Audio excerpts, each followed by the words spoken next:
Good morning, everyone. It's great to see you. Very tough to follow Congressman Comer. I might not have agreed to this if I had realized my placement on the agenda.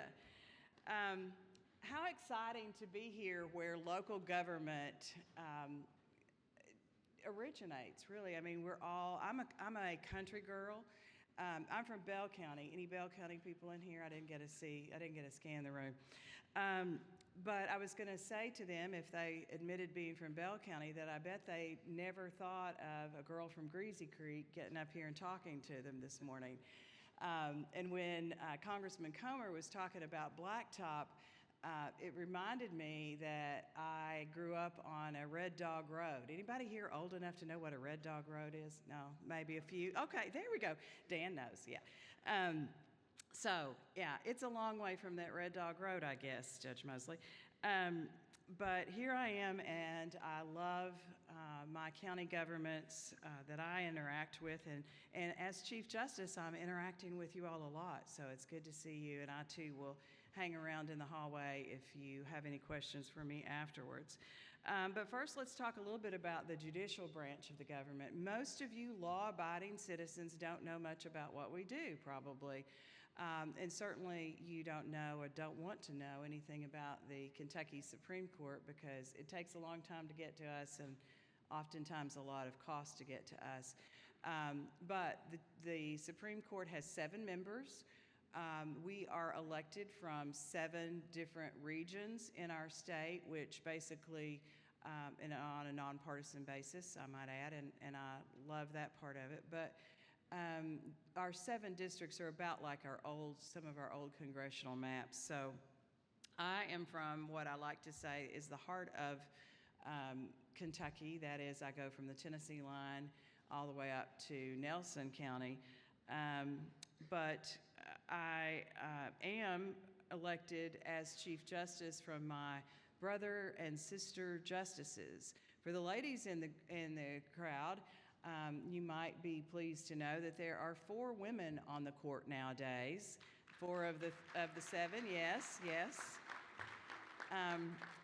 Thankfully, the gentlemen don't expect us to make casseroles or cookies or anything because I don't have time to do that. I can, but I don't have time for that. Under Kentucky's Constitution, the Chief Justice is the executive head of the judicial branch, and the biggest responsibility that I have is leading the judicial branch budget. And bless my heart, I'm going to have to do that this time. We have delivered our preliminary budget documents to the legislature already and talked with them. What I don't think that most people realize is though we are a third branch of government, we only consume, if you will, or use about 3% of the total state budget. So only 3%. We do a lot with a little bit, really, if you think about it. People-wise, there are 293 judges statewide, 120 circuit clerks, of course, and there may be some of those here in our group today, and over 3,500 other employees. So we are a big organization to the extent of the work we do, but rather small, if you will, in comparison, especially budget-wise. Let's talk a little bit about the Kentucky courts and state courts in general versus the U.S. Supreme Court. We all know that we have to mind our P's and Q's and do pretty much what the U.S. Supreme Court says, right? And that makes them seem pretty busy and pretty powerful. But typically, they only consider about 8,000 cases a year. And most of that consideration is just saying, no, we're not going to hear your cases. And they render only about and submit only about 100 cases a year. Well, this really pales in comparison to what each of our state courts do, right? Because in Kentucky, you probably wouldn't guess or wouldn't think about the fact that our district judges, circuit judges, and circuit clerks, appellate courts, all the way up to us, handle over 800,000 cases. So 80 to the U.S. Supreme Court, and 800,000 to your local court systems and all the way up. So whenever I'm in conferences with federal courts, they all know this. They know the numbers like we do, and they always say, you know, our state courts are where the people's legal business is done. So I want to brag about one thing that's going on in Kentucky that you may already know a little bit about, and if not, I'll tell you a little bit about it. Our court is leading the Judicial Commission on Mental Health in Kentucky. And we were one of the first states, thanks to former Chief Justice Minton from Bowling Green, we were one of the first states to implement this new commission that means to go across the aisle, if you will, to legislative folks, include, of course, judicial folks, include executive branch folks. We have a huge buy-in from the Cabinet for Health and Family Services. Anyway, this Judicial Mental Health Commission consists of about 70 people, but there are also about 500 people who are working on subcommittees. And we're breaking things down and breaking down processes and trying to improve things along the way. And what do we talk about? What do we work on? We work on mental health needs, substance use issues, and one of my favorite topics, intellectual and developmental disabilities, because those folks have not really had much attention paid to them in Kentucky or anywhere. I formerly served as chairman of that commission, but after I became Chief Justice, my colleague, Deputy Chief Justice Bob Conley, has now taken on the role of chairing that initiative, and wow, so much is being done. You can go to our court website if you'd like to get involved. One of my favorite areas that we're working in is how to improve the way the judiciary interacts with folks with autism. So in my past life, my undergraduate degree is in child and family studies with an emphasis in learning and behavior disorders. That was always one of my passionate areas of study was folks with autism. As a part of this Commission on Mental Health, we have county attorneys, sheriffs, chiefs of police, judge executives, and jailers all involved in as partners working alongside us. Courts have suddenly become, and maybe it's always been that way, but it feels like suddenly become the go-to place for individuals with behavioral health needs, whether we like that or not, which means that our jails and our courts are managing people that we weren't trained on how to manage, and we weren't designed to serve that population from the beginning. This reality, though, really underscores the importance of partnership with our county folks and to develop meaningful and useful solutions that are actually going to have some positive impact. We all want to work smarter, right? The Commission has partnered with KACo on a statewide listening tour in 2024 for 9 cities across the state. We heard directly from individuals with lived experience about what it feels like to navigate the court system while managing a behavioral health problem at the same time. And that feedback that we got from those sessions is really helping us to craft some new processes and, where necessary, new legislation that would be beneficial in our work. Most recently, county officials were invited to participate in the Commission's 14 Zoom forums on KRS 202A, which that is the chapter of the law which governs Kentucky's involuntary mental health process. And this effort has given us much insight and has been very helpful to help us evaluate that small but very critical process. And we want those proceedings to be timely, we want them to be coordinated, and we certainly want them to be compassionate across all counties. When people are in a mental health crisis in the middle of the night, we need to have good processes in place and good laws in place that will make it all work as well as it can work in that situation. Jails, I know those are important topics for counties. I was last in jail in Laurel County. That sounds a little bad, doesn't it? But we have toured many jails around the state, and we've kind of started with some that are a little bit easier for our commission members to get to, but we've been to Kenton County as well. We may come to your jail. If you're a jailer here and you want us to come talk with me here in a minute, we'll be happy to make that happen. But what happens and why we're going to jails is that, that's where a lot of mental health issues are every day, and our jailers and thus our counties have to deal with that and that cost. So one of the important things that the Mental Health Commission has done recently is that we have circulated a jail survey. And if you're a jailer here and you haven't completed that survey and you want to do so, please reach out to me or to our commissioner on the Mental Health Commission and get that uploaded, because we want to know what behavioral health services are currently out there and what's needed.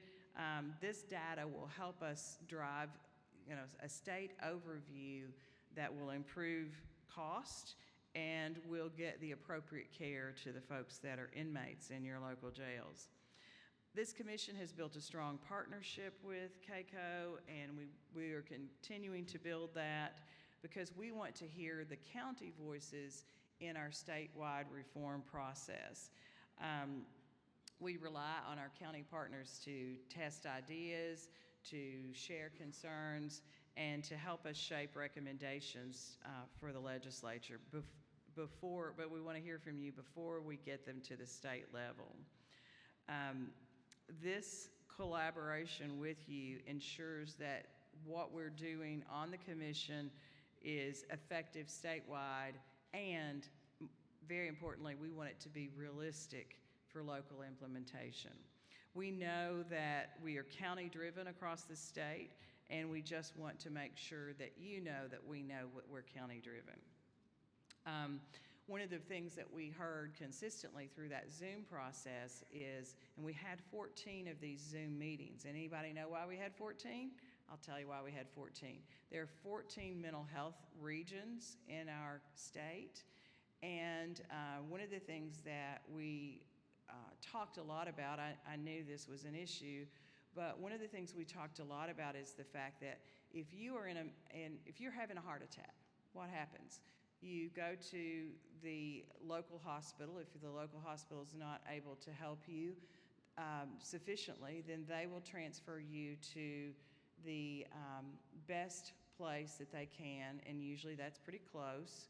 Hopefully it's very close, and it's treated as a real emergency to get you quick, immediate emergency access, right? That's not what happens if you're in a mental health crisis or your family member's in a mental health crisis in the middle of the night.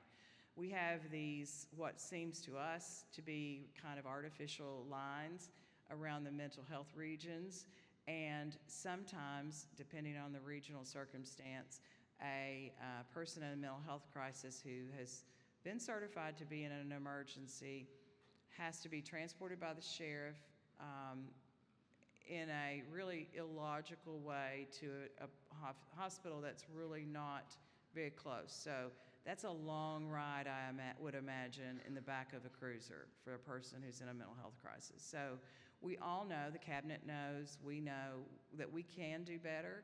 It's just going to take a little bit of a process. The initiatives that we're working on don't move forward without a consideration of the impact that they're going to have on counties. And an example of that relates to jails. Before the commission was developed, we all have heard, or most of us have heard, about county inmates who were awaiting competency to stand trial evaluations, right? And there would be long delays, sometimes a year or more, for that person to be transported physically by the jailer to KCPC for an evaluation. Well, we knew that was there, but what could we do? We started breaking down the process into manageable pieces and then worked to try to understand how that was happening, why the delays were there. We engaged with local officials to understand the process better, local judges, local jailers. And what we were able to do, because remember, all those delays are not only a delay for the victims in those crimes, but they are a big pull on your county budgets. So what was the result of the commission's work? Well, the commission was successful in getting Seth's law passed. That law made remote in-jail evaluations possible in most cases. So we immediately went back to the county officials and KACo with steps on how we could implement Seth's law effectively. And you all, I am extremely proud to tell you today that we have reduced those delays by over 90%. So that has to be saving your counties a lot of money.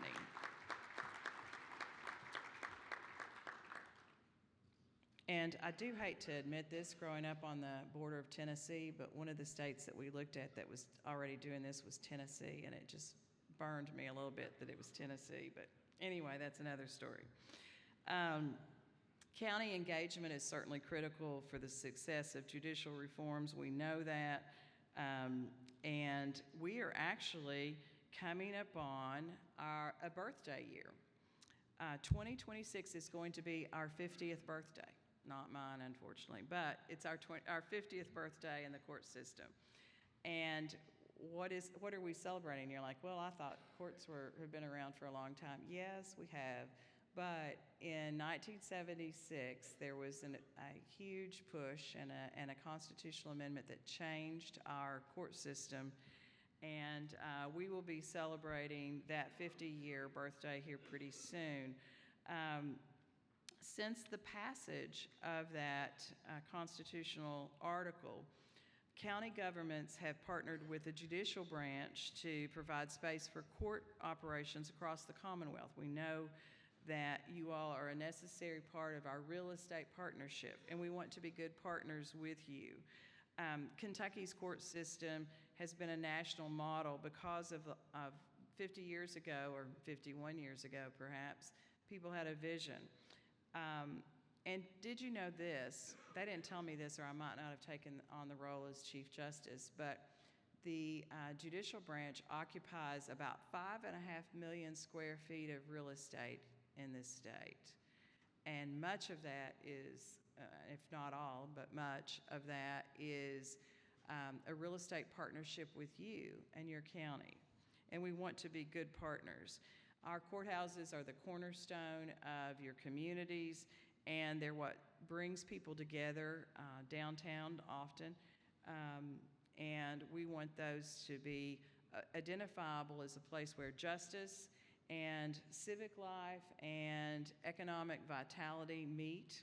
Well-maintained court facilities are essential for ensuring access to justice, upholding fairness, and providing a safe, respectful, and secure environment for all participants. We want you to keep a good an open line of communication with your chief circuit judge and your circuit clerk in your community, and that is important so that our buildings can be maintained well, and so that if there are any ongoing janitorial or maintenance concerns, that you all can keep that communication going and can get that taken care of quickly. Since 1996, the General Assembly has authorized 106 capital construction projects for new construction and major renovation of court facilities. And obviously, this is a significant and ongoing investment in Kentucky's judicial infrastructure. And recognizing that the building components of many of these facilities are ending or getting close to the end of their life cycles, the 2024 General Assembly authorized a $47 million asset preservation pool to fund critical repairs and replacements. And so we've been replacing roofs, electrical systems, and HVAC systems in our courthouses. Thanks to this appropriation, asset preservation projects are currently underway in Allen, Boone, Bourbon, Clay, Campbell, Davies, Estill, Fulton, Hart, Kenton, Knott, Laurel, Letcher, Perry, and Webster counties. To date, $17 million has been obligated, and design work continues for numerous additional projects. We've also, in our judicial budget request, done something new this year. We have asked for an increase in our base appropriations for in our local facilities fund to address the rising cost of things like insurance, supplies, and essential services. And this increase is necessary for AOC to be able to continue reimbursing all regular operating costs. And without that increase, our projected deficit in the local facilities fund for fiscal year 27 and 28 is $2.6 million per year, and obviously those numbers would be growing. We also are requesting a new capital project to assist with funding court security projects across the Commonwealth. No facility can be completely safe, but we can and will make significant improvements. And for the county judges in the room who are occupying a building with us as the judicial branch, on Monday you'll be getting what we have worked very hard on, and our staff's worked very hard on, and our fellow justices have worked very hard on, new security APs. And we think that those will be helpful to put in writing what we all need to be working on to increase the security at our local courthouses. It's very, very important. I'm very proud about how far we've come as a branch, especially in these last 50 years, and I'm grateful to each of you for your continued partnership and trust. The work of justice doesn't belong to any one person or any one branch even, or any one type of government. It belongs to all of us who serve the citizens of Kentucky. Every day in every courthouse, Kentuckians are seeking fairness, safety, and some hope, right? Our responsibility is to ensure that those doors of the courthouse stay open, that the lights stay on, and the people inside have the tools and resources that they need to serve the citizens of Kentucky. And with your support, I pledge to build a stronger partnership on our real estate work and help us to provide a place for the work of justice to take place in your county that you can be proud of and can feel safe in going to. Thank you all so very much for your partnership. And again, I'll hang around with my staff out in the hallway. I won't know the answers to all your questions, but we'll find somebody who does know the answer. Thank you all so very much.